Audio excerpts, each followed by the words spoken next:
Welcome, ladies and gentlemen, to the finals of GP Copenhagen. It is all down to this, my friends. The last two people standing, Przemek Knocinski on the left-hand side of your screen and Steve Hatto on the right. In the booth, Riley Knight, Simon Gertsen, and Tim Willoughby for one last time. My man, what are we up to? What's going on here with Steve Hatto's deck? Simon Gertsen. Steve Hatto is on a traditional scapeshift list, and he told me at the beginning of the tournament that he wasn't sure if that was a good metagame call, but as it turns out, he really, took this tournament by storm, and he's facing matchups where he gets to use his removal, ramp up, and kill people with scapeshift. And his opponent, of course, has come a long way to get all the way to the finals here. And Tim, he's playing mono blue Merfolk. Yeah, Przemek Knocinski not necessarily using the white spells that some of the other Merfolk lists that made the top 8 are, and in some respects, Merfolk not on a lot of people's radars either. This is kind of the story of the tournament to me, the unusual decks in the top 8. But yeah, he's making a lot of Merfolk Lords and ultimately attacking for a great deal with a small amount of disruption on top. Very interesting 75-card list put in front of us here. We've got all sorts of little variations, but that's been the hallmark of the tournament this weekend, gentlemen, because we have seen this tournament characterized by individual flair, by aggressive metagaming, by players coming with canny and savvy preparations for the expected metagame, Zimmer. Yes, I blame that on Modern having been exposed just last week. So people really saw what the format had to offer, and they saw the decks like Amulet Bloom, they saw the new Grizzle Shoal deck, and they really kind of knew what to expect for this weekend. They either picked up one of the new decks, trying to level the metagame here, or they prepared with Ghost Quarters, with Dispels, so there was just a lot of metagaming at all tables. And Tim, amongst the top tables this weekend, we haven't seen a lot of Amulet Bloom. We haven't seen a lot of these Tron decks. Big Mana has been pushed out of the format in a little bit. It has a little bit this weekend, but I mean, to me, one of the big things about the Modern format in general is that I wouldn't say that because it's like this weekend necessarily means that in 3 weeks' time you should assume that to be the case. So many great sideboard cards that you can't prepare for everything. You just need to prepare for the things that you think are most important. And there's a very real chance that what's most important last week, this week, isn't going to be the same in 2 weeks' time. And we have got our match off to the races here. There's a turn 1 Ether Vial from Przemek Knocinski and a Spreading Seas on Valak at the Molten Pinnacle. Absolutely everything you could have hoped for in these early turns. Yes, a very aggressive start underway for Knocinski here, with the first Valakut already just being turned into a lonely island here. Bit of a confused scratch of the head here for Hatto. He's looking to aggressively stake his claim in this game, Zimon, and try to get as many lands into play as possible. Yeah, in particular, he needs to really get rid of every single creature that Knocinski plays or gets into play, so that there is not this effect of all creatures just growing, and then his burn spells are not going to be efficient anymore. I mean, I think he's done a reasonable job of slowing down Przemek Knocinski here with a repeal on the early Aether Vial, meaning that there's not a great time for him to get lots of creatures into play in the very early game. There is still a Curse Catcher and a Silvergill Adept in play, though, for Knocinski, doing what he can to try and get some damage down, and then, of course, replaying that Aether Vial. So Repeal, an interesting choice here for Hatto. He's got a couple of spicy one-offs him on as we survey the deck list. Repeal, not the only card that's a one-off that's doing some work for Hatto. He has Repeal and Farseek and Pyroclasm as one-offs in his deck. And the Pyroclasm in particular is something that he just opted to put in his deck to punish these creature strategies. From Elves to Affinity, you can just catch some decks off guard. This board by the Merfolk player is actually one that's still susceptible to Pyroclasm. Elves was the talk of the town a week or two ago, but however here, I don't know. It hasn't put a big showing here in Denmark this week, and we've had a lot of other options explored instead. Here's a Peer Through Depths. 2 Valakuts down out of 4 now for Spreading Seas. Obviously, one would assume that... Oh, 2 Valakuts down out of 2, I apologize. So now Steve Hatto's Scapeshifts plan, what happens with that? What's he going to do? He needs to free one of his Valakuts with the help of Cryptic Command here. Yeah, he no longer has the opportunity to do that slightly cheaper with the likes of that one of repeal. He could flash that back with Snapcaster Mage, but the fact that he was forced to play the Valakut already shows that he's experiencing mana troubles. He wouldn't have exposed the Valakut if he had other lands to play. So Knocinski smelling blood and leaping at the chance to disable his opponent's game plan here. And at the same time, it must be said that Ethervile is helping him power out his game plan in a very timely fashion as well. While holding up mana and having a Curse Catcher in play too. So it is all systems go for Knocinski here, but Hatto has to be digging deep and hoping that he's going to keep his head above water here. I mean, water not really the problem for him. He's got Steam Vent, so he's got plenty of blue mana. What he's not got is any green mana at any point. Scoops up some of his cards, some of his opponent's cards. The two spreading seas there, absolutely pivotal in giving Przemek Knocinski the first game in this final. Wow, there you go. And really, Tim, you expect spreading seas to be at its best against a deck like Jund, a deck like Abzan, where you're hoping not only to maybe affect their color development, but also get these merfolk unblockable. But here, it's just one in the game. Yeah, I mean, certainly a very unusual draw for Steve Hatto where it was possible for that to be true, but Steve Hatto was just lacking green. If he draws a green source, he gets to cast his ramp spells. He has more than enough of them. Force Sakura, Tribe Elder, Force Search for Tomorrow, and the one Farseek. So with the green source, everything is fine. And then in time, he'll also hopefully free one of his Valakuts, or he doesn't have to expose it. Either way, he's fine. As it stands, Knocinski with very, very canny play here. But let's turn to the sideboards now. Tim, I know that you've been keeping an eye on this Merfolk deck, and we had a look at the sideboard last round, but what are we looking at here for the final? Well, I mean, in terms of what can be done in the final, there's not necessarily as many cards that can be brought in for Knocinski as we saw in the last Merfolk versus Scapeshift match. There were 4 copies of Swansong.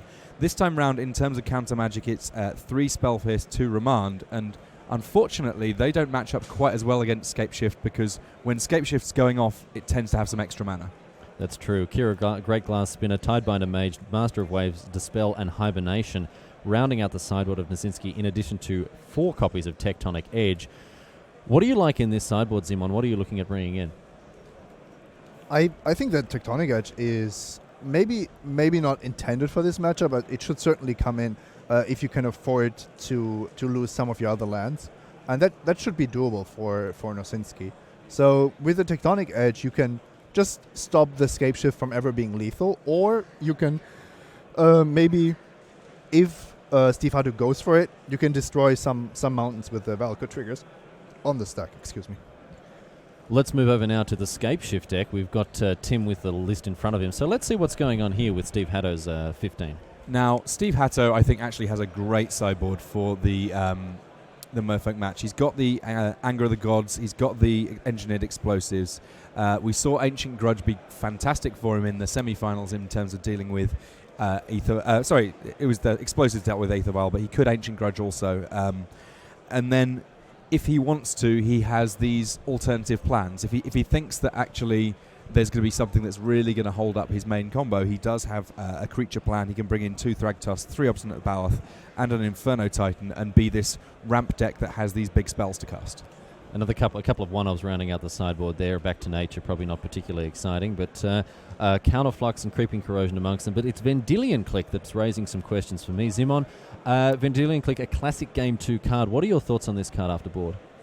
It's not at its best against Merfolk because of the difficulty of actually blocking. It's possible that Steve brings it in conjunction with the Inferno Titan, just to have a little bit more game that doesn't only rely on his sorcery Scapeshift. That's right. So maybe trying to get his deck into a spot where it's a little bit less linear, but the redundancy in the Merfolk deck makes Vendilion Click a little bit worse, I think, Tim.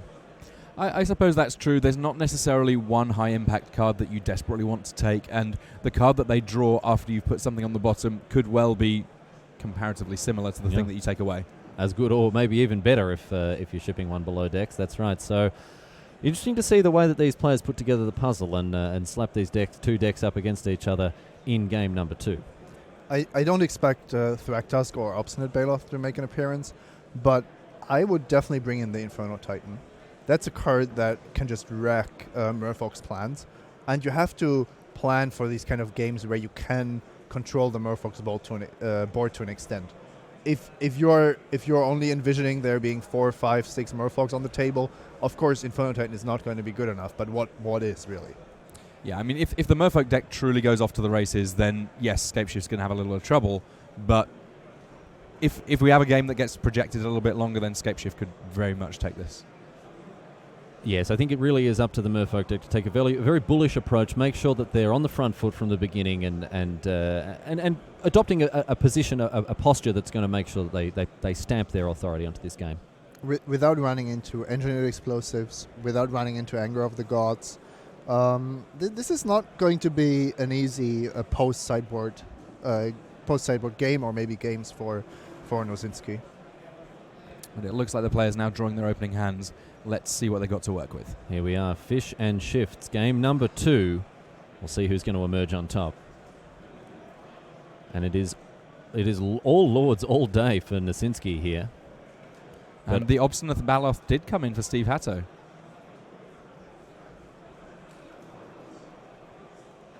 But both players satisfied with what they've got, and we see a breeding pool powering out a search for tomorrow on the side of Hatto. No worries about green mana this time. And Knocinski draws an Ethervile. That's a perfect turn 1 play. And it's going to be summoned off an Aboro. So they've both got their own forms of acceleration here. We're going to get to the mid-game pretty early. And a second search for tomorrow off the breeding pool here. And a land to follow it up with in the form of Valakut. So once again, Simon, exposing the Valakut at an early stage. What can we deduce from that? The first Valakut is not really an issue. You always have the other Valakut to search for as long as you don't draw it. So this is really just Steve Hatto wanting to not be forced to play an tapped land later on in the game. Well, already Knocinski here off to a good start with his Merfolk, or Master of the Pearl Trident, I should say. And a hand full of Lords here. Yeah, Merfolk of the Pearl Trident, not quite the source for this deck. In terms of 1 mana Merfolk, it's a pretty basic one. It's just a 1/1 for 1. Yeah, with regards to 1 mana Merfolk, the real question is if Knocinski made the better call here by including Curse Catcher over Cozy's Trickster, which was featured in Christopher Larsen's deck. And he does indeed have the four copies of Curse Catcher. We may see one of them enter the battlefield off that Ethervile. It's the only 1-drop he's able to put into play. I do like Cozy's Trickster. I mean, I think that the weight of history that there is for Curse Catcher being the 1-drop of choice for Merfolk probably leads me to suggest that Curse Catcher is a good choice, but I love the fact that there's still innovation even in lists that feel fairly well established. So we don't see any curse catching get done as the Ethervile ticks up to 2, but it's Obstinate Baloth that makes an appearance on turn 4 for Steve Hatto. Or turn 3, I should say, thanks to that search for tomorrow. Yep. And I do have to say, I am surprised. I wasn't expecting it because the Island Walk means you don't really have a defensive card available here, but it only makes sense if you go full out on creatures, put in the Thragtusk as well, and then to try to just play creature after creature while racing Merfolk. But if you've played a creature deck against a Merfolk deck, that's just super difficult against a deck whose creatures scale up so efficiently.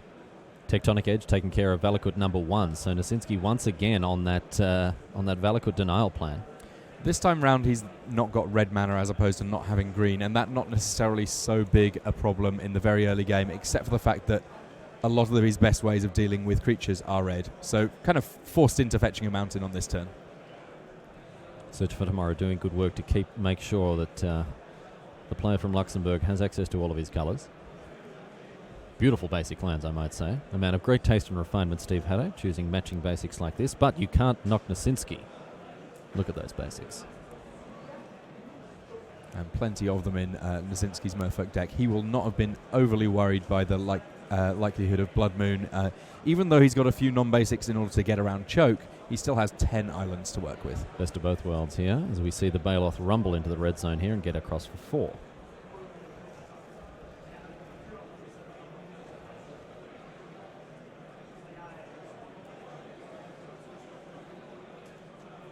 Steve Hatto here, looking at a repeal in his hand. It looks like he might be thinking about playing it on the Aether Vial that's up there up top. That would cost him just the 2 mana that he's tapping and untapping. It's not a bad play. Certainly will take some time for his opponent to reset that. But instead it's Obstinate Bailiff number 2. So obviously Hatto coming prepared for the beatdown plan of the Merfolk deck. Yeah, and that makes perfect sense. If you bring in these life gain creatures, you really want to put pressure on your opponent, which only works if you have more of them. So now it's really Merfolk Lords against Baloths. And we're going to see another Lord enter the battlefield, and in addition to a Silvergill Adept here, that can untap an island, so he can definitely play his Master of the Pearl Trident here. So this is a huge turn for Knocinski here. He has added an enormous amount of power. He started off with 2 3/3s, and now he's got an army of unimaginable size here. Yeah, each of those lords getting +3/+3 from 3 other lords. So we're talking a bunch of 5/5s hitting the red zone, and they're not going to be able to be blocked because they all have Island Walk. And Steve Hatto, he's got some islands.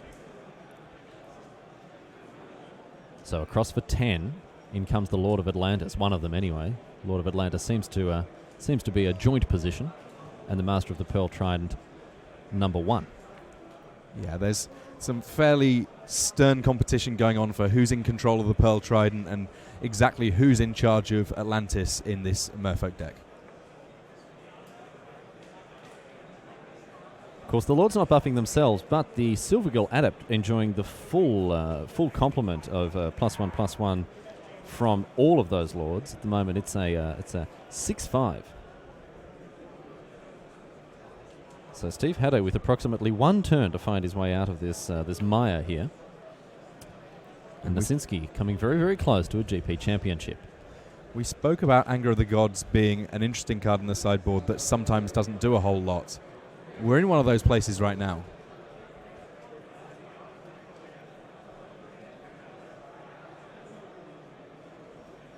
Hatto playing it safe with no interest of in being burnt out here. Blocks an Obstinate Baloth with his 6/5 Silvergill Adept.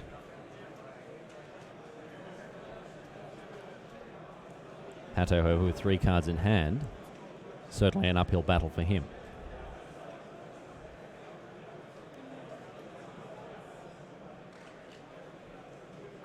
But we see 2 and 3 mana here.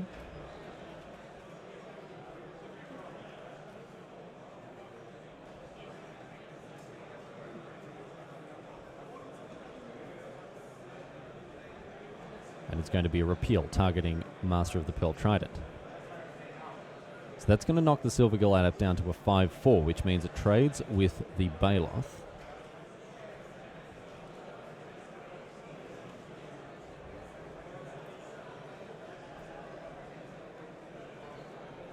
Hatto's still in a pretty tough spot here.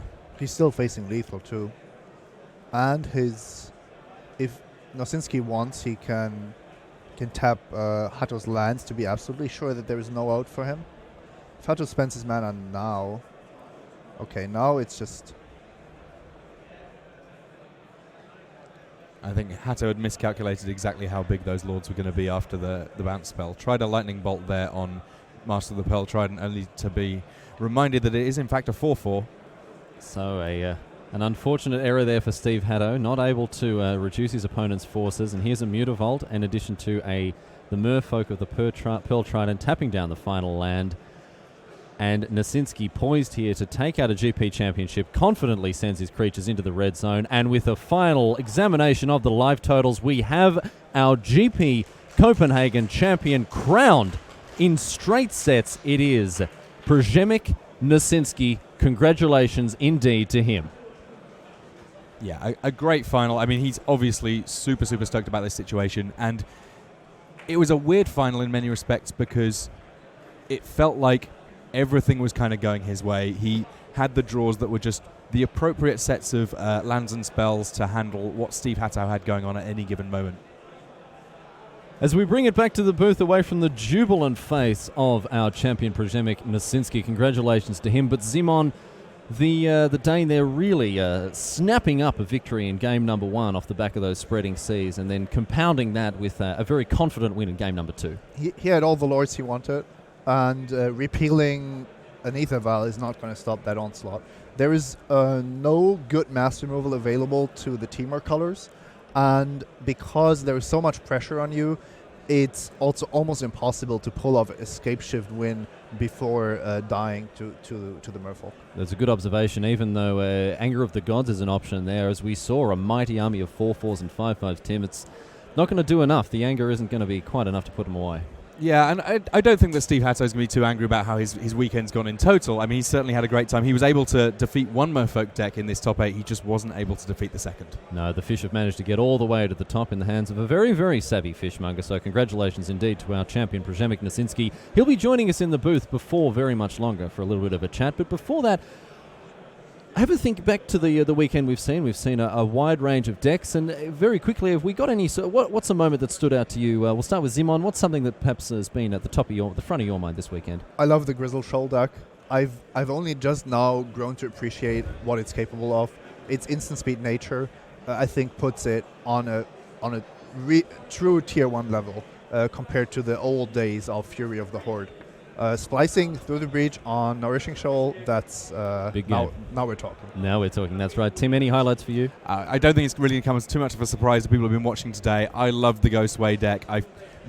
To me, there's a whole wealth of possibilities in playing around with that Court of Calling shell for lots of creatures and then using Ghostway to create some very powerful effects. There we go. So that's that. So thanks so much to you two here for your company this weekend. It's been great to have the expertise lent to us by the Pro Tour champion Simon Gertzen, and of course the wealth of experience from Tim Willoughby, the coverage veteran, as they make their way out. But it is my great pleasure, ladies and gentlemen, to welcome Przemek Knocinski. My man, I've been pronouncing your name wrong all weekend. Stick these headphones on, my dude, and we'll have a chat about your championship. It's so good to have you here. The Merfolk Master joins us here, my man. Winning a GP with a list that wasn't on people's radars. What was your thought going into the tournament? Actually, I've been playing Magic like 15 years. Yeah. I got a break for 3 months or so. I was playing a lot of Merfolk deck before, and I just decided to stick with the deck I'm familiar with. I took the deck. My friend Jonathan Zacek, he's playing a lot of Merfolk. He was playing in GP George Charlotte. Just created a deck for the meta game. We just don't want to play Affinity. The rest is okay. The rest is okay, as long as you're dodging Affinity. Yeah. All right. Well, I mean, obviously the results you put up here are a testament to the deck. A second Merfolk deck in the top 8 as well. Is this the deck of the? Is this the Brave New World in Modern? I think there are gonna be a lot of Merfolk decks, so play Affinity right now. Play Affinity. Well, there you go. Yeah. There's the hot tip from the Modern Master. For you personally, a 15 years of Modern of playing Magic. What does a GP championship mean to you now at the highest level? I'm of Magic so here? proud to win a GP. It's like a dream for me.